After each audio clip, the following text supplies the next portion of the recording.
This is the Tabernacle Podcast with John Vermillion and me, Britton Bishop. What's up, John? Renaissance. Renaissance is what's up. Because I'm sitting here thinking about our guest, which we've been delinquent in having him on the podcast. Yes. He is a Renaissance man. Yes. Now it makes sense. A true Renaissance man. Yeah. Absolutely. We are joined today by the one and only David Hoeflinger. He is a husband, a father of 5 boys, 1 daughter, a lot of them. 5 boys, a lot of boys. He is our worship pastor in Manistee. He is our church-wide, all things moving media, makes it happen in an incredible way. So all of you that watch the movies before service and are like, man, that's cool. Where do they buy that from? David Hoeflinger. No. He is an artist. Yes. He is a musician. Heating and air. He is a skater. Electrician. Photographer. Videographer. Theologian.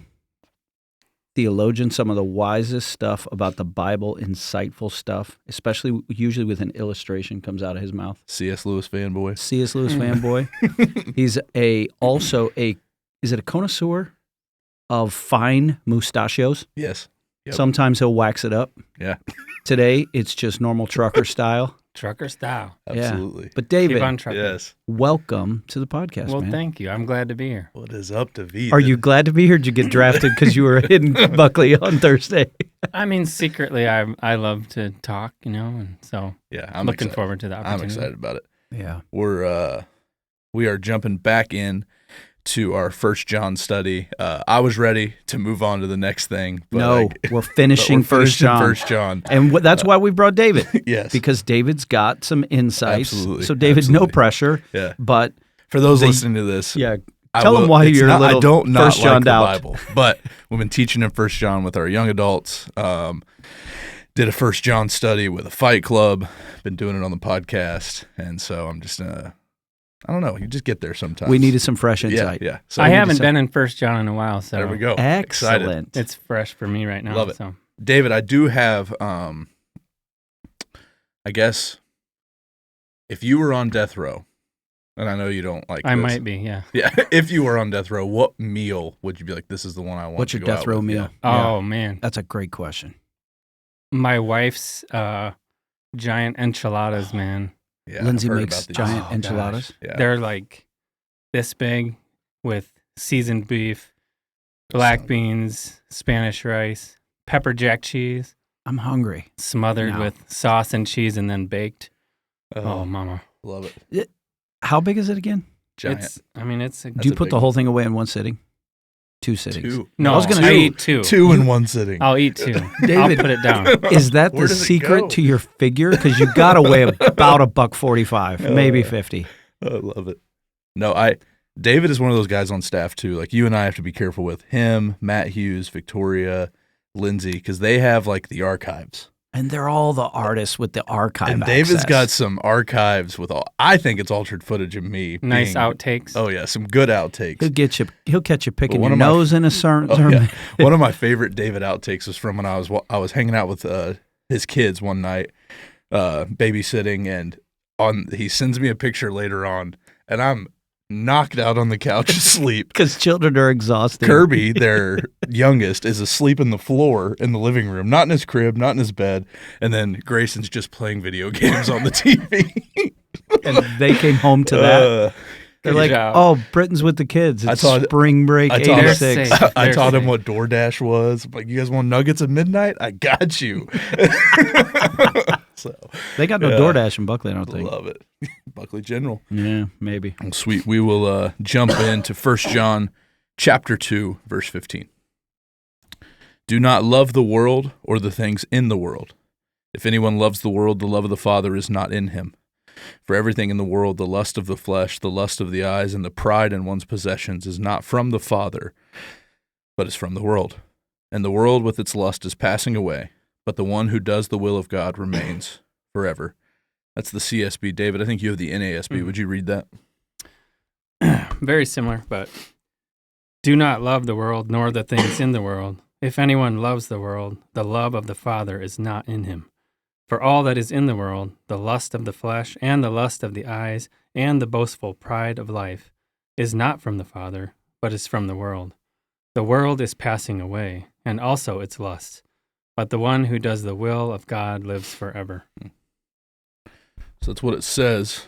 What's it mean? Yeah, what's it mean? That's why David's here. Yeah.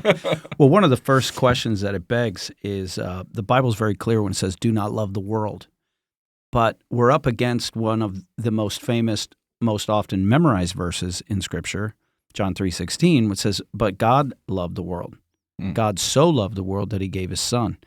And so I think it's important just to get the low-hanging fruit, the low-hanging obstacles out of the way. When we talk about the world in the Bible, it can refer to the earth.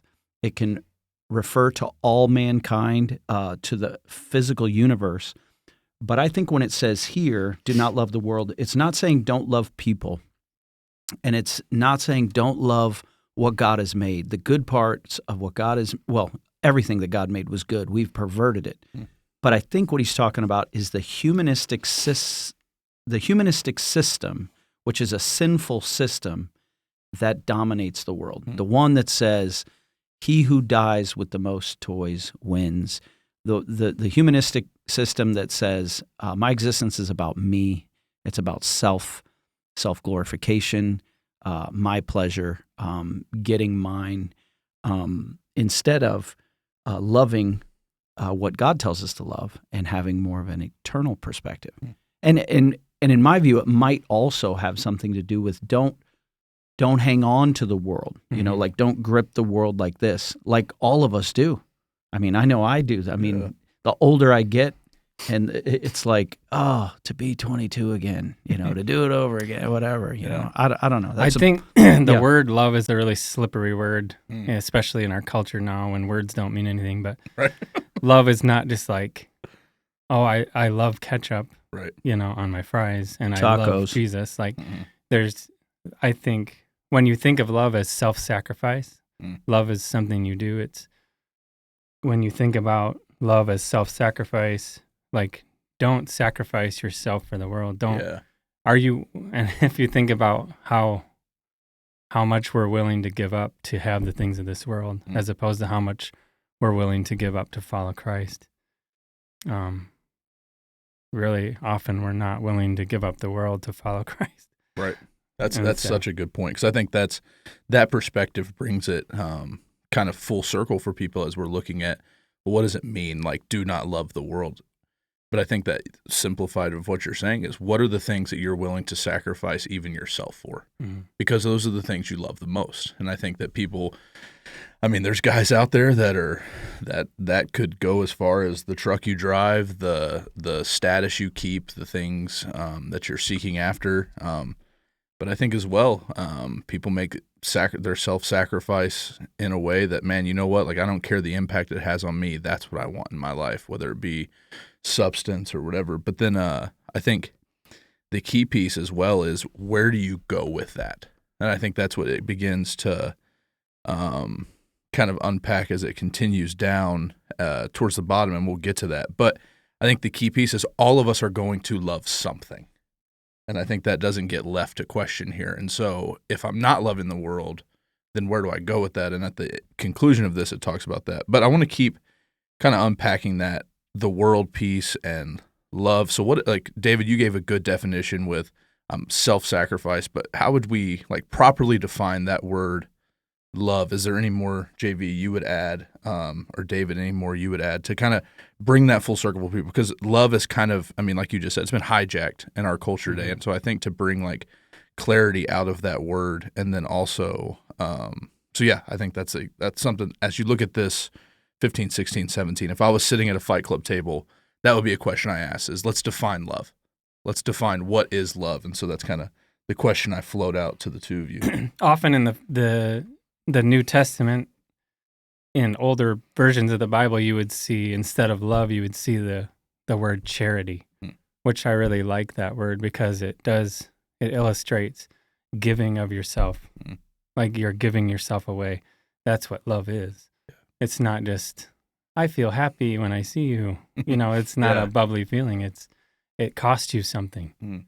Yeah. Yeah. So in Got Questions, it tells us No free shout-outs. free shout-outs, Got Questions. Love can involve a lot of different things: personal affection, sexual attraction, platonic admiration, brotherly loyalty, benevolent concern, or worshipful adoration. And then, of course, we know that love also is used in two different senses in the Bible. There's the agape, there's the eros, and me, brotherly love. Yeah, brotherly love. Too. But and I forget which one that one's called. Phileo. Yeah, And then storge would be like parental love or motherly love. Right. It's another one, the four loves, C.S. Lewis. Oh, there you go. Well played. Clive Staples Lewis, wherever you are, no free shout-outs to you either. But the love that it's talking about here, it seems to me that it's this this overwhelming, how do I hang on to it type thing. I mentioned that before. In the New Living Translation, that first line, which is an approved translation. 100%. Yeah, I got it from my theologian friends. He says it this, or that translation says it this way: "Do not love this world, nor the things it offers you." And so when that becomes my prime affection more than God, is kind of where I would kind of land right there. So when it says, "Do not love the world or the things of this world," I like the word "offer," because there are things in the world that, I can say I do love tacos. I love burgers even more. Amen. I want to try that, whatever that enchilada thing. You had me at cheese. But my love for food, I can live without, no offense to Lindsay, I can live without ever having that enchilada. But some of us, we stake everything on the things of this world and the value system of this world. So the humanistic system, the scripture calls Satan the prince of the power of the air. And ever since Genesis, the world has been polluted. And so when I say the things that it offers, am I going to have all of my affection wrapped up in this pollution? I'm just craving the pollution of sin. I'm craving the pollution of my flesh. Or am I going to live for something greater? And he says for us that if, we talk about love God and love people and love your neighbor as yourself. But if I'm loving the world, there's no room for God or for people. I don't know if that answered the question, but no, that's for sure. Yeah, because I think in 16 it continues with your train of thought where it says, "For everything in the world, the lust of the flesh, the lust of the eyes, and the pride in one's possessions is not from the Father, but is from the world." But the key words there are lust, and pride, and that those are the lust of the flesh, the lust of the eyes, and the pride in one possession. So I think as it breaks those down, it's pointing to similarly to what you were talking about. Is it's kind of like this grabbing onto these things that bring me satisfaction and fulfillment outside of, or that it's an instant gratification is what's coming to play, I think, here. And that's what we begin to see people really start to desire, is something instant. And I think that's where the tension of loving Christ in so many people's lives is. It's something that is so counter to the culture in which we exist. It's not something you can pop in the microwave 30 seconds later, boom, I'm satisfied. Mm-hmm. Yes, he brings complete satisfaction and at the moment of salvation, but it's a process, and it looks differently than what the world has told us satisfaction is. I like the study note right here. It just says, "John warned against the body desires, what the eyes itch to see and what people work hard to acquire. These are not from the Father, but from the world."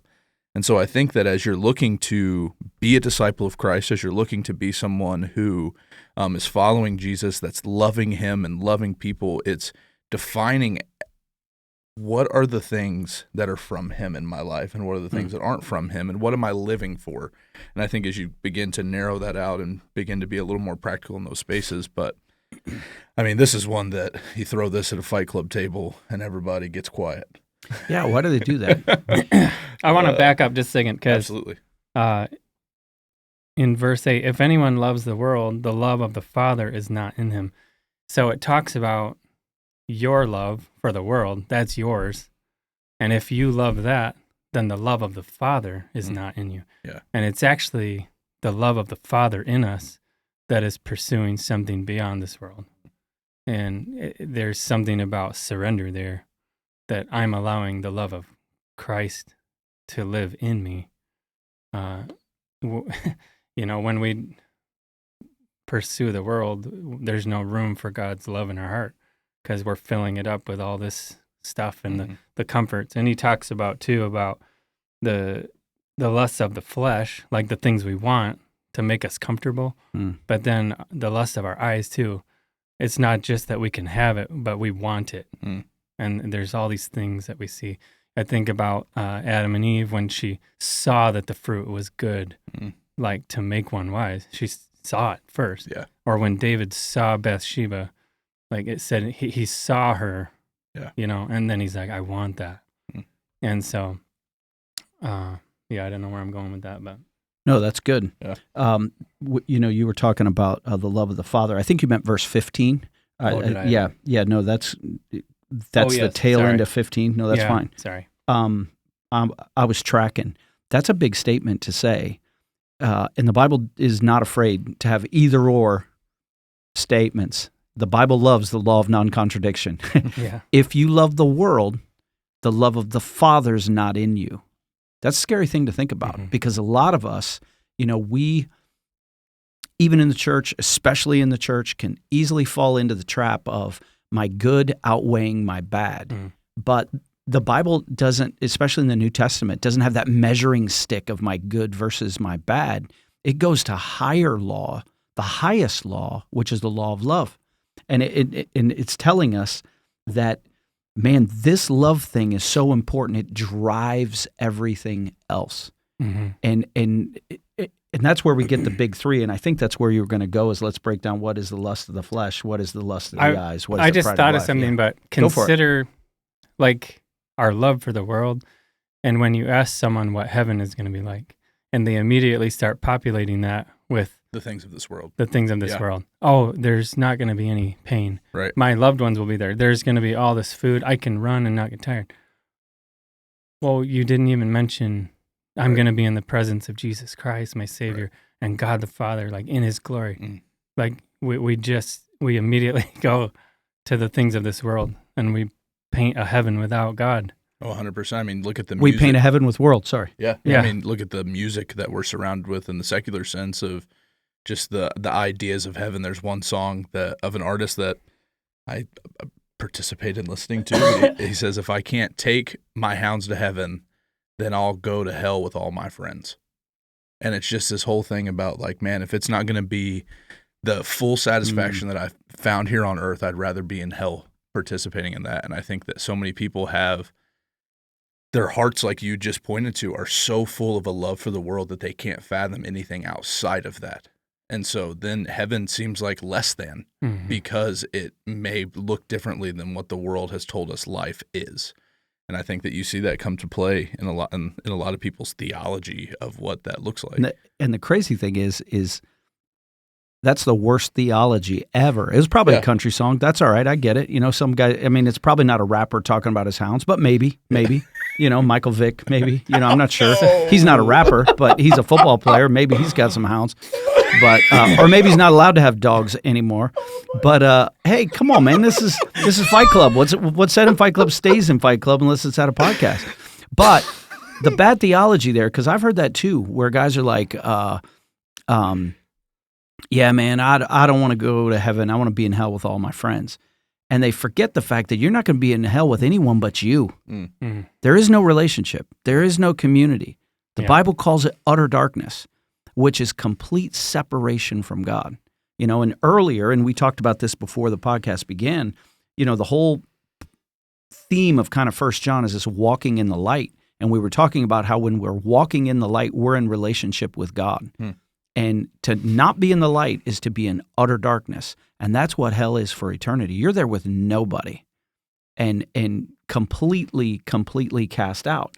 But to your point, we do that, and it was very insightful thought. I never thought about what you brought up there, David, is that we constantly are trying to repaint heaven with our picture of the world, which is our lust of the flesh, lust of the eyes, our pride in life, or it says some translations pride of life. Here it calls it the pride in one's possessions, which I don't think is the greatest translation here in the CSB, and we'll get to that here in a second. But where it says, we don't see in full now, but we see through a glass darkly. Yes, KJV right there. Yeah, so I love how they say it.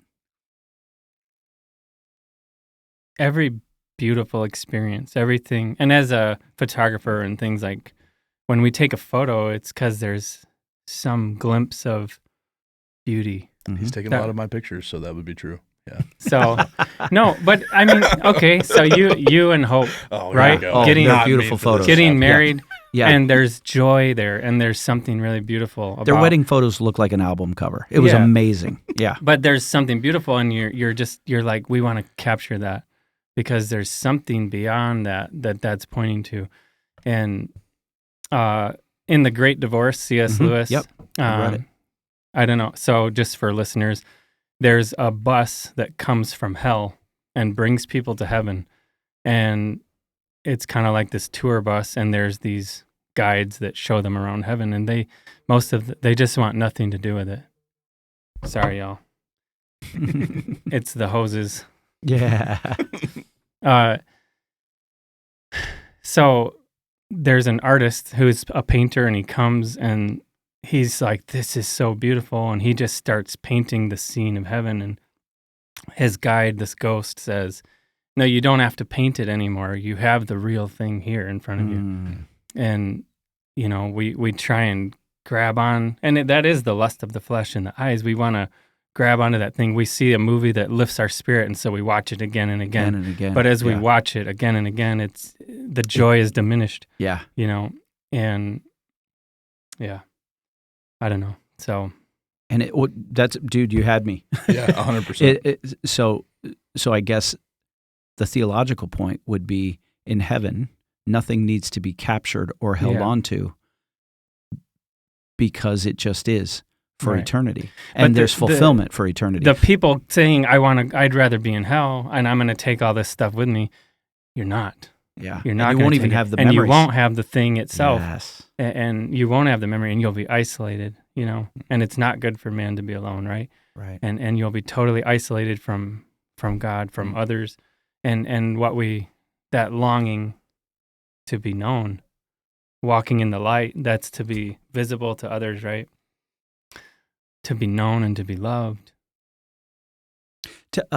Would you share again, because you shared this part, I thought you were going to go there before you went to the Great Divorce, because again, walking in the light is the whole context for here. And the whole theme is about walk in the light, don't walk in darkness. Yeah. And I was bringing up the point that there was a Fight Club leader from Manistee that was really excited because he shared with me at his Fight Club table last week that he felt like walking in the light, we always just equate that with not sinning. Yeah.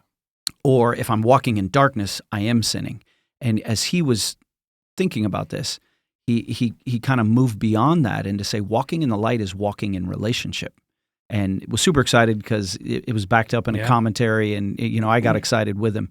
But then you brought up, or like you teased that out further again with photography, with art, and you're an artist, and you're helping me understand it in my heart, because that's what artists do in a movie, in a film, in music, when it skips the head and goes straight to the heart. So that whole thing with walking in the light in photography. Yeah, so we teach a photography class at the Tabernacle for our team like every few months. And we talk about this, that photography is capturing light. And that's all you're doing. The light is a third thing, and it's like you can only see things because light's bouncing off of it. So it's sorry, making it visible. Like really dumb question. What's the first and second thing? Because you said that before. Light is a third thing. Well, so I'm an observer. Okay. You're a subject. Yeah. But you're only visible with a light. Gotcha. Right. Light is the third thing. Good. And it illuminates, and it makes this possible. It makes me able to observe you, to see you. Without any light, I can't see you. Right. Now, you're aware of yourself, whether you're in the dark or in the light. You can observe yourself. You know that you exist. I can't observe you without light being there. So in terms of like relationship, yeah, it's being visible to someone else. I can walk in the dark. I can hide myself, or I can be visible, and to me, yeah, that looks like in a fight club, walking alongside other guys and being vulnerable and visible. Being known. Here is me. Like, look, what are you seeing that I can't see? And how much more with God? Yeah. Being visible, being seen. Mm-hmm. Dude, this got real heavy. No. This is good. Good. Hey, David can do that. David's more than a former ska band member. I made the mistake of once Pick it up. having David join my 6 a.m. fight club. And it was too much that early in the morning. You didn't have enough coffee. No, that is really, really profound to think for about. sure. Yeah. Absolutely. That how light becomes almost the I don't want to say the vehicle because it's not a vehicle, but light is what gives the relationship a definition. Maybe because light helps me to see. Well, and helps the more light there is, the more clarity there is. Keep going. So, well, with a camera, if we're in the dark, I got to turn all these settings way up.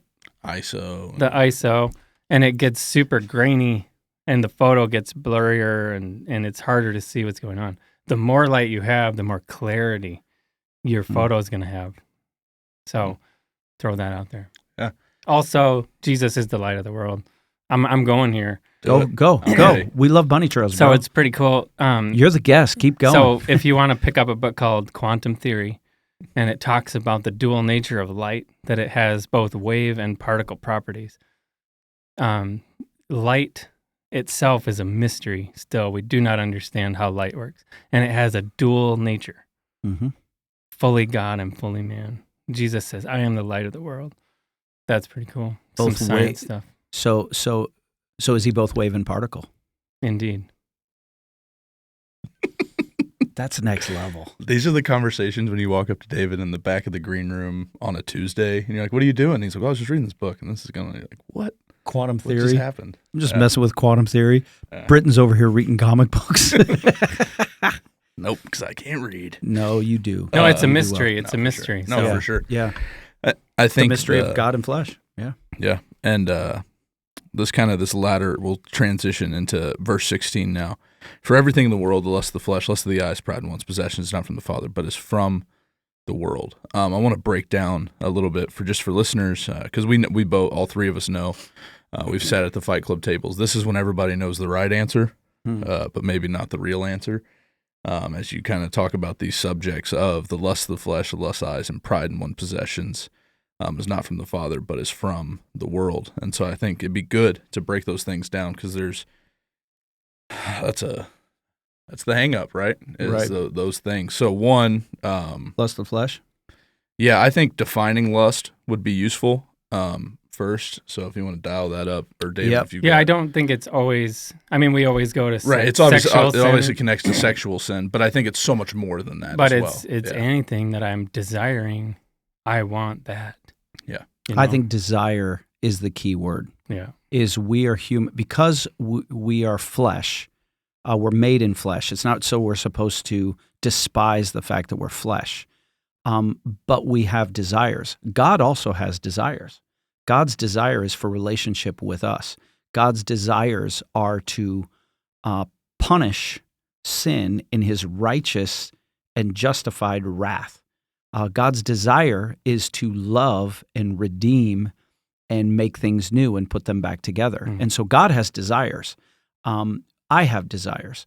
It says here that desires arise from the fact that we are earthbound, fleshly creatures. And the fact that we have those desires, that's not a sin in and of itself. But our desires become sin when our fleshly desire rules us. So I think it's a good thing to go beyond just like, you hear lust and you immediately go sexual lust because we're a sexualized culture. And usually in Fight Club, you're dealing with men that tend to have or think that their sexual desire or appetite is the most important desire or appetite, and they're hell-bent on having it fulfilled no matter what the cost. But it's more than that. My desire to be recognized for my work or my ability, my desire to be attractive, my desire to be fulfilled, my desire for enchiladas, all of those things. Or for my kids. Or for my kids, yeah. My desire, that's an excellent one for, my kids to have meaningful, safe, fulfilling lives where they're walking with Jesus and they're incredibly boring and there's no drama, there's no pain, there's no heartache. And it was actually, again, a conversation that I was having with a guy, and he said, he was quoting, something that we've said often in a message, that God created the earth and created it good. But when good things that I desire become God things, that's a sin, that's an idol, they become bad things. And so the lust of the eyes has to do with all that, I look around and I see all this world and all this life, however many years God gives me has to offer. And when that becomes my overwhelming love instead of my love for God, no matter if those desires are fulfilled or not. Yeah. James chapter 1 speaks to this desire portion really well and clearly, and I just want to read it because if we were in Fight Club, I would bring this up. James chapter 1, verse 14, but each person is tempted when he is drawn away and enticed by his own evil desire. Then, after desire has conceived, it gives birth to sin. And when sin is fully grown, it gives birth to death. Do not be deceived, my brothers. Every good and perfect gift is from above, coming down from the Father of lights, who does not change like shifting shadows. By his own choice, he gave us birth by the word of truth, so that we would be a kind of first fruits of his creatures. But I think just that piece that you hit on of the innate desire is not necessarily sin, but it's when you surrender to that desire, it's when it's conceived. That's where it gives birth to sin, and then when it's fully grown, it gives birth to death. But then it points to the fact that God has given us good and perfect gifts, and I love that does not change. It doesn't change. And I think so often when we look at this idea of desire and things like that is how much do our desires change? Yeah. How much do the things that we want to find comfort, pleasure, whatever it is, change? How much is the world changing? And I think that whenever we look at God, this is what I talk about with students, is why would you want to put your hope and your desire and everything you are into something that could be gone and changed tomorrow? Why chase after that? Because it's always going to leave you wanting more. But what the book of James just points to is the fact that when you do desire the things of God, the gifts of God, the promises of God, you're putting your hope in something that will not change, that won't go away, that will last for eternity.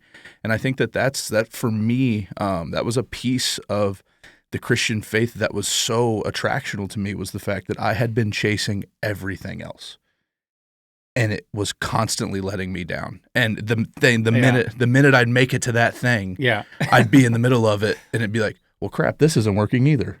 And then you move on to the next desire, and you finally get the thing, right? And the love of the world. Yeah, you're chasing after that with all you got. You're giving of yourself. You're sacrificing a lot of things to get that thing. Yeah, and you get it, and you're just like, it's nothing. Yeah. Oh man, I thought this was the thing. Mm-hmm. And shout out to my pastor, Brad, my friend. You never see the hearse pulling a U-Haul. That's right. Yeah. You're not taking it with you, man. Right. And how, I guess when we pursue the things that God would have us pursue, how fulfilling is that? And you see it again and again, and it doesn't change. Yeah. Like, that's so rich and rewarding, and there's an eternal reward for that. And man, that's awesome. Yeah. And it doesn't let you down. 100%. And I think too, like for me, when I think about like that pursuing something that's not going to change, that's where you can really find true community as well, because I can do this with people that have pursued this thing that's not changing as well. And that brings validity to truth, because now I can learn from people that the process hasn't changed. How we pursue God is exactly how they pursued God back in the day. Like the disciples' journey of faith it's laid out and it's the same. And so I think that there you also see this consistency over time, that when you give everything and chase after this, that he's good and his promises are true. And I think that that's something that brings a lot of hope to me as well. So we kind of skipped over this, but I think there's a key point: the boastful pride of life. And John, I've heard you say this so many times that I deserve better, Yeah. right? Yep. God's holding out on me here. Yeah. I deserve better. Mm-hmm. And that's where literally sin's that's birthed. literally boasting pride. I Right. deserve better. Well, you said something about, and I've heard that a ton. You don't see a hearse carrying a U-Haul. The leadership development thing we did as a staff, they were talking about you're not remembered for what you accumulate. You're remembered for what you give away, in your life. But even all the way back to James, David may have ruined me for the Bible because I noticed it was talking about something else, but it tagged like the way you tagged a little reggae riff in the middle of a worship song when I was there last week, which was awesome, right? It's like, oh, we're going to do reggae on this bridge. That's awesome. In that James passage, he spoke about the Father of lights. He was talking about desires. Yep. And then he went, the Father of lights. We're talking about walking in the light. And it says, who does not change like shifting shadows. And again, I was in David's photography class again. It's like, how it all ties. But so the lust of the flesh is desires. Then we get, it says, to the lust of the eyes. The lust of the eyes. And this is that sinful desire to possess what we see or to have those things that have that visual appeal. And that was Eve in the garden. When she saw that the fruit was desirable, it was pleasing to the eye, right? And so they're very similar, the lust of the flesh. That's my desire. Then the lust of the eyes is when I use that or it becomes an avenue of temptation. Because there's so much in this world that glitters like gold. It's that saying, what is it? All that glitters is not gold. But we assume that it is. And so Shout out Whiskey Myers. A shout out Whiskey Myers. But then we go and all of our attention is attached to how do I get it? Then now we're into the to the 10 Commandments when it says that we shouldn't covet. Was it Luther who said if you can follow the first commandment that you'll have no other gods before you, and you'll follow the last commandment, which has to do with the lust of the flesh and more specifically the lust of the eyes, desiring all these things that I don't have. If you can follow those 2 commandments, you can follow all of God's law. It's the coveting for anything other than no other gods but God that gets me in all of that mess and all of that trouble. And so good things become God things, and then it's a bad thing.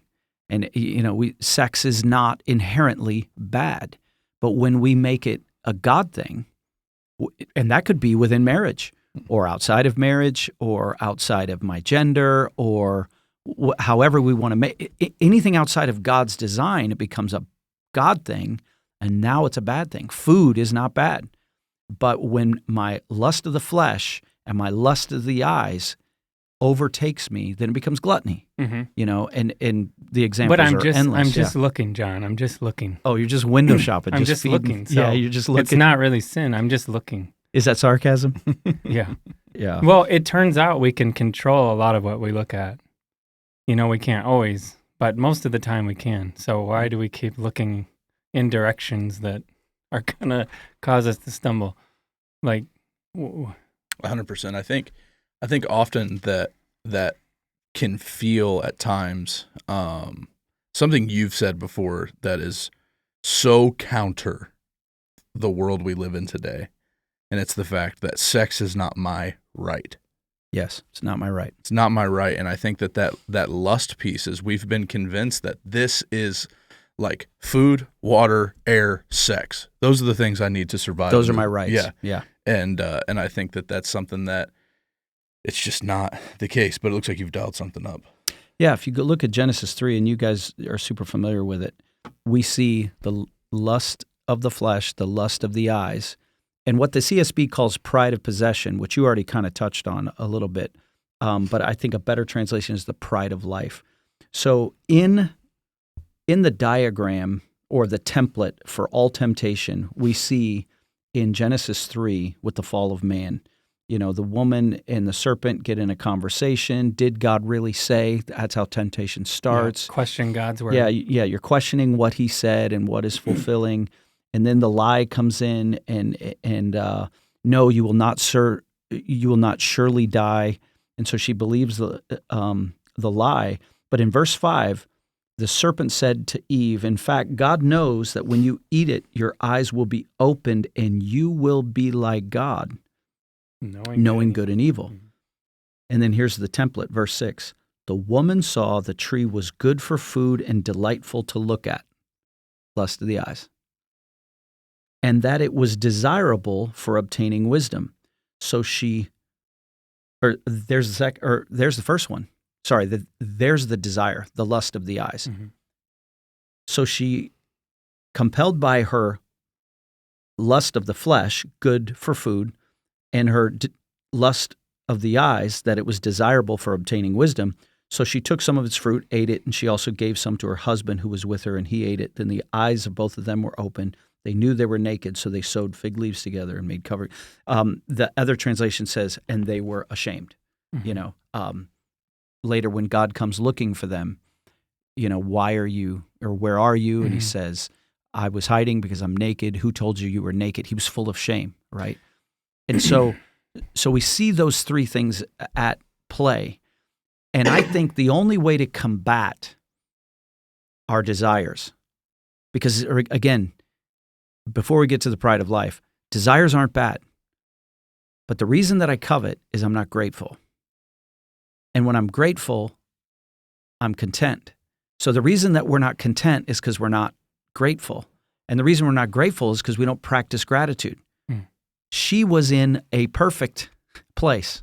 Everything was perfect, but she wasn't grateful.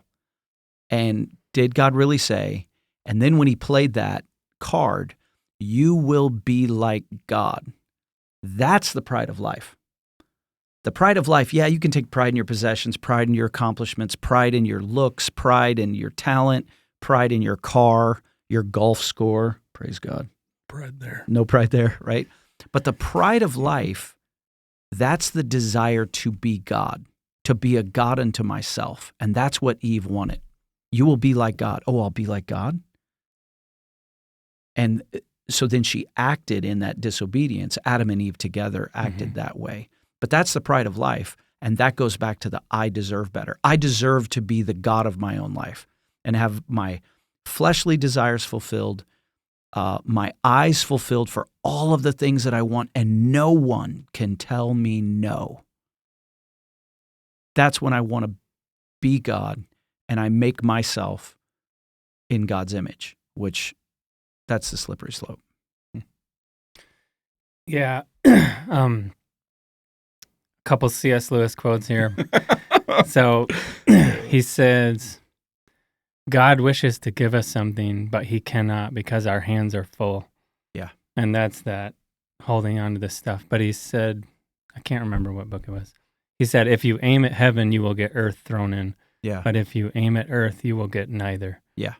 And so that's one of my favorites. We get we're hoarding all this stuff up. And God's like, hey, I have something really great for you. And you might be hoarding good things that are not bad, that are just within your normal desires, and you're walking with God, but you're hoarding this stuff and holding it like this. And he's like, no, I have something better for you. Put that down. No, it's mine, my precious, you know? Right, right. Which is also, you know, the pride of life, or pride in general, is what got Satan thrown out of heaven.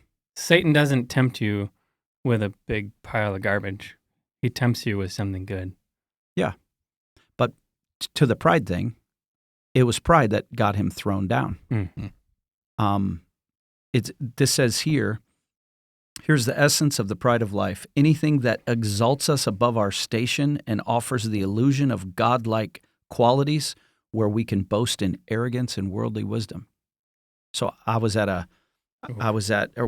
staff a couple of years ago, at least our leadership team, we went to this conference, and there was all these breakout seminars, and no one from the creative arts team was with us because we didn't know they would have anything to do with creative arts. It was just like We thought it was just, teaching pastor type deal. It wasn't the Basics Conference. It was a evangelical free church one.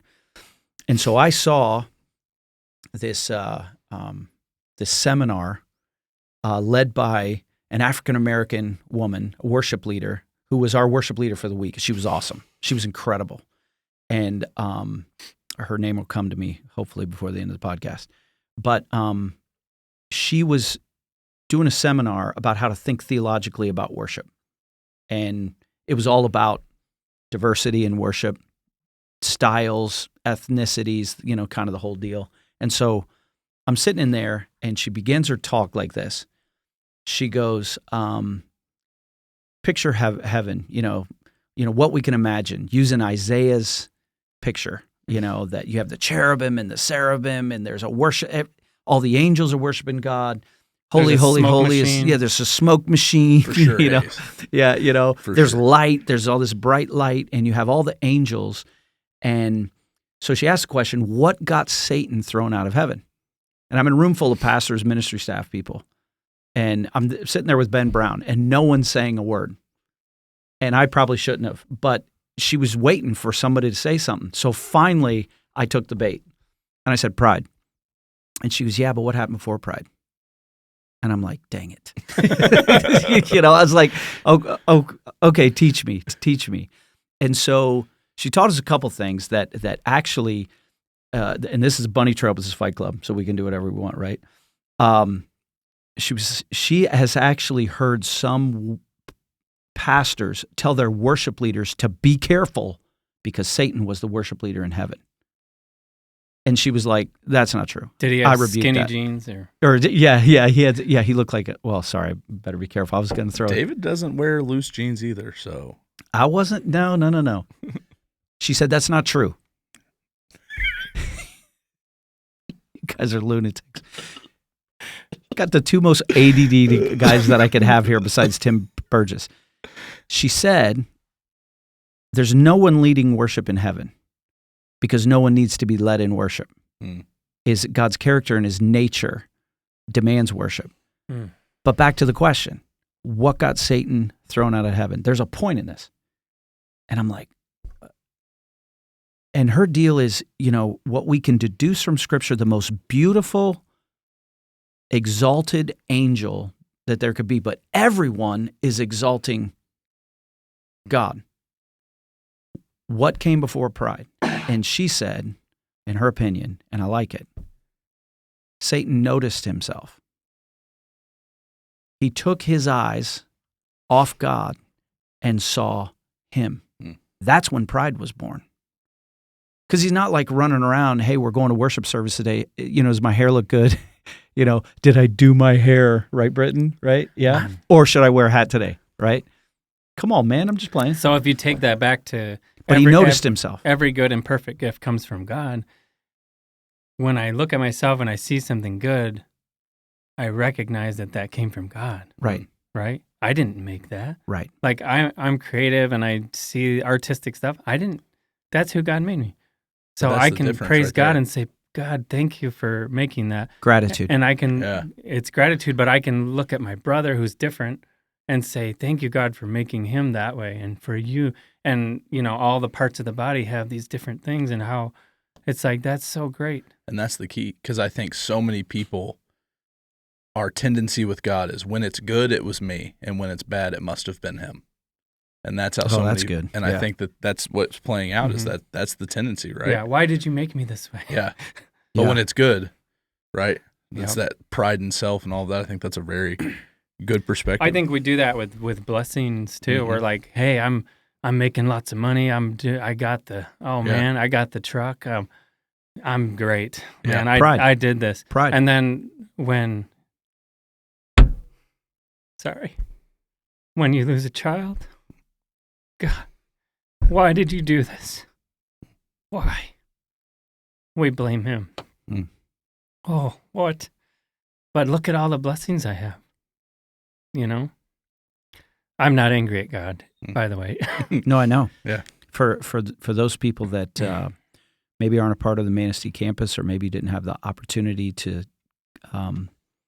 go to the funeral for Sonny, I think it bears repeating is, and this is why you're on the podcast and you're on our team and why I love you so much, David, is being at the hospital, and I said this in the funeral, is I was overwhelmed because it was so overwhelming, the loss of a little girl. And you kept saying in your deep grief and mourning and sadness and shock and anger but there wasn't well, we won't go to why there was anger that night, Traverse City's finest, is you just kept saying over and over, God is so good.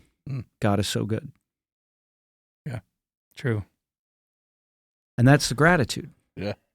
That's the gratitude. And you're right, there is pride when I'm blessed. But you also said something before you brought up the loss of a child, the loss of Sonny, is you said that when bad things happen, there's pride in our response there too, because we believe that we deserve better. Yeah. It's like, why is this bad thing happen? I'm blaming God. Don't you know who I am? I followed you. I mean, then we're the older son in the story of the man with two sons, which is mislabeled the story of the prodigal son. And we forget that older son says, I've done all these things and you never once sacrificed or even gave me a goat that I could celebrate with my friends. He's saying, I deserve better. Don't you know who I am? Don't you know what I do? And so you may not be blessed. You may not be talented. You may be completely invisible, hate yourself, hate your looks, hate your family, hate your life, hate what's happened to you. And you are just as full of pride as that person that you resent because they look like the golden child. And so again, it comes back to the essence of the pride of life is anything that exalts us above our station and offers the illusion of godlike qualities where somehow we can boast. And so these things are all love for the world and love for the here and now instead of love for the eternal God, his son Jesus, and the fellowship through the Spirit. That's that walking in the light piece. Yeah, it's good. And then the conclusion in 17, and the world with its lust is passing away, but the one who does the will of God remains forever. So John gives us a solution there at the end. How do we combat these things? How do we live counter to the lust and the pride? And it's to do the will of God. That's how you can remain forever. That's how you can abide forever, is to do the will of God. Not know it, not believe it, do it. And it reminds me too, I think it's in verse 8. Yeah, verse 8, just up above, when it says, I'm writing you a new command, which is true, and in him and in you, because the darkness is passing away and the true light is already shining. So I think just that continuing promise that Christ is coming back, that this is all temporary, that this is all passing away. That's super strong because, as we're looking at 17, the world with its lust is passing away. That gives me hope that this is all coming to an end. This is almost over. We're getting to the end of it. But there's also the hope of the promise, the one who does the will of God remains forever. And since our theme is light, you took us to verse 8 when it says, the darkness is passing away, the true light is already shining. Immediately I thought of, and it's probably because David's here, so I'm channeling my inner artist. I immediately thought of a sunrise, a beautiful sunrise. In fact, when our kids were little, morning was such a hassle. And you're trying to get all in the apple juice and change the pull-up and the diaper and the one's ready for school and get off to school. There was this awesome series that was on a PBS channel. This is before Amazon fires and all this stuff, and we got rid of cable.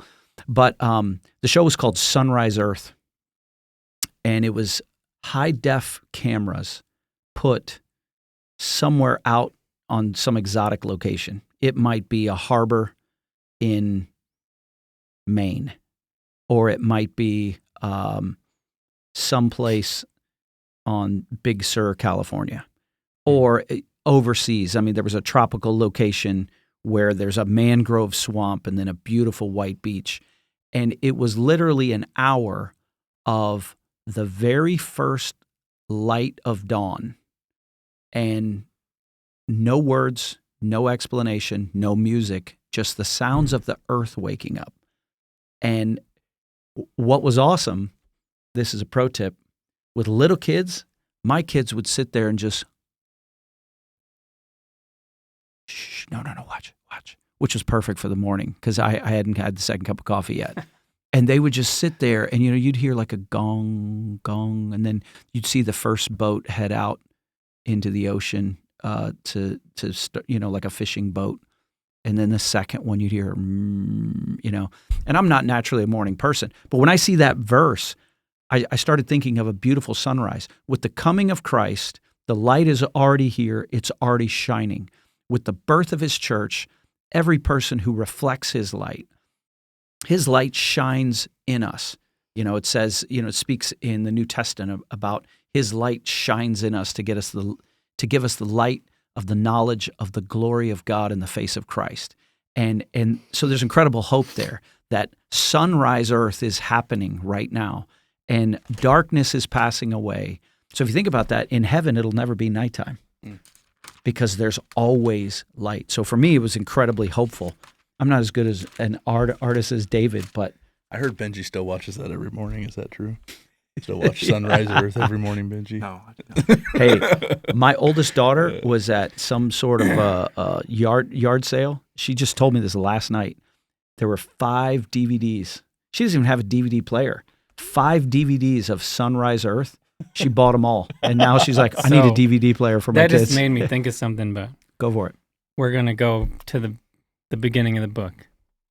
In the beginning, God created the heavens and the earth was formless and void, and darkness was over the surface of the deep, and the Spirit of God was moving over the surface of the waters. Then God said, "Let there be light," and there was light. God saw that the light was good. So he kind of created the space mass time continuum, right? Like he created this place for matter and things to exist. And then the first thing he created, light. He said it was good. That which will illuminate, that which will make the world visible, perceivable. And I don't know if I'm pushing it too far. What's the second thing he did? It says he separated the light from the dark. There you go. Yeah. He separated the two. And forever we as humans are trying to hang on to the dark because we're ashamed to be in the light, to be in the light of that relationship, to walk in that light. And so we hide in the shadows. We hide behind our masks. We hide in church in plain sight, not ever letting anyone in because I'm afraid to get hurt. Isn't that the paradox? Like we want to be known. We want to be known and loved, but we're afraid to be known and loved. To be known and loved. If you really knew. Yeah. You wouldn't love me. And that's the devil telling you that. Well, God made you in his image. He loves you. And maybe someone else will love you. But you can't live in the dark and be known. Yeah. That's good. That's a heck of a closer right there. That's a heck of a closer. Yeah. You can't live in the dark and be known. That's good. Anything else? Yeah, when are we having David on here again? He's here most Thursdays, so we'll figure more out for sure. Would love to. Thank you. A lot of stuff. Absolutely. Thanks for being on here, bro. You're brilliant. I love looking at scripture through someone else's lens. What's up, bro? Yeah, Benji, what do you got about this passage? Sorry, man. Sorry, we totally left you out. Nothing. Love it. Sweet. Oh, wait, did we give a free shout-outs there? Oh, no. Verner's?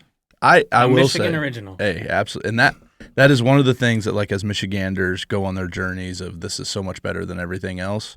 I agree. It's not Whataburger. It's not, and that is true. But every time I'm on an airplane and I'm like, man, let me get a ginger ale. I wish it was a Verner's. I'm going to go on a limb here and say I've had the Verner's.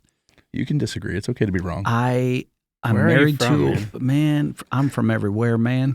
But my wife is from here, and she loves Vernors. In fact, Michiganders, at least the ones that I'm related to, when you're sick, they're always like, hey, you want me to pick up some Vernors? Yeah. And I'm like, no, there's only one thing from Port-au-Prince, Haiti, we want to drink when you're sick, and that's Coca-Cola Original. So that's what you drink when you're sick? Oh, yeah. It's like, Dad's going to be sick for a couple of days, better pick up a liter, because that's how I'm going to hydrate. Oh, And by the way, if you're out there, cola? oh gosh, I'll go through a liter in a day. Just Coca-Cola. When you're sick to your stomach, good. Got a fever, good. Got a cold, good. It's always good. Oh no, you need to drink water. You know what? Something's going to kill me. Right. I'm going with the original recipe. I think we just talked about this. Yeah. But Vernors, yeah, Darcy wants a Vernors. I got to go get, Hey, the best Vernors. Vernors, I'm going to say it right now. It's a hot take. McDonald's fountain Vernors. Yeah. It's one of those ones that you drink it and you're like, that hurt. That's a spicy. But I'm telling is you. it really spicy though? Oh, yeah. Something's in the water. My get wife, you. who may or may not ever be on this podcast, we're trying. Pray for her, Don't you Tab jinx family. me. Don't you jinx me. She likes Tab family, you leave Darcy alone. She likes a ginger ale that is the hottest, spiciest you can get.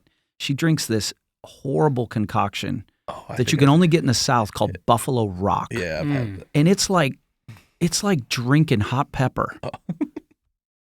Hey, I'm just saying, when I get sick, I now want Vernors. So You're a Michigan man. I must be. But I also drink Coke too, and you name it. I hate Pepsi, and that's my hot take of the day. Oh, sorry, Pepsi. Yeah. But if you send us a case, then maybe we'll. David likes Pepsi. I'm whatever. I'm not picky. You're not picky. Yes, you are. He's grateful.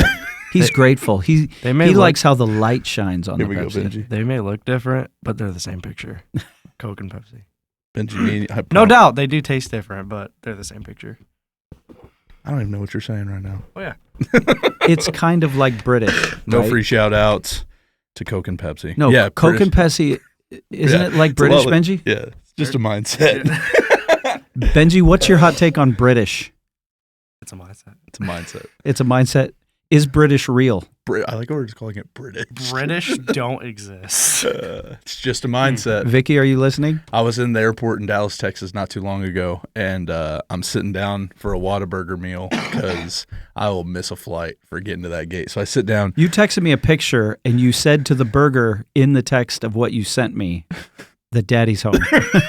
You said, I knocked over 2 old people and a baby to get to this Whataburger. Don't worry, Daddy's home. Anyway, sorry. You were This saying family about from the UK sits down next to me. And, Wait, were they British? Oh, very. And apparently after the age of 13, they only refer to their parents by their first name. So the daughter, I'm not going to do an accent, but she kept saying, Stephen, I could drink this ranch sauce. But they're eating it. And I'm like, oh, do you guys like Whataburger? And he's like, this is better. And I texted this to Matt and Victoria. This is better than anything we have at home. Oh. Then See? best part, it How keeps bad going. is your food when you put vinegar on it to make it better? It keeps going. And Yeah. Victoria's like, yeah, but where was he from? 15 minutes from her hometown. Oh, snap. Yeah, but has he had this? I was like, hey, have you ever had this, bro? He goes, yeah, it's horrible compared to this. It's one of the greatest moments of my whole entire life. So British is a mindset. I like And they fish and love chips, Whataburger. so. All right. It is what it is.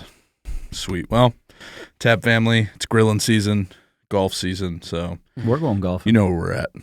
Bring the brats. Bring the golf passes. We're The available. brats I are a don't golf. lie. Sorry. golf. The brats walk in the dark. There is a lot of talk about brats in the first 100 episodes. I have never seen a brat from said. I'm not going to shout out the name. My bad. Yeah, I've there's seen brats. They the just- brats never make it over the mountain. It's a I don't know big if that's lie. the people's issue. Oh my goodness. It's a big. that might be Hey, it. you know what? Brats are a mindset apparently, and they Love it. don't walk in the light. They're in utter darkness The of lust Britain's of- belly. Brats. Yes. Well, Tab family, till next time, David, thanks so much, bro. This Thank is you. John, David, Benji, and Britton signing off.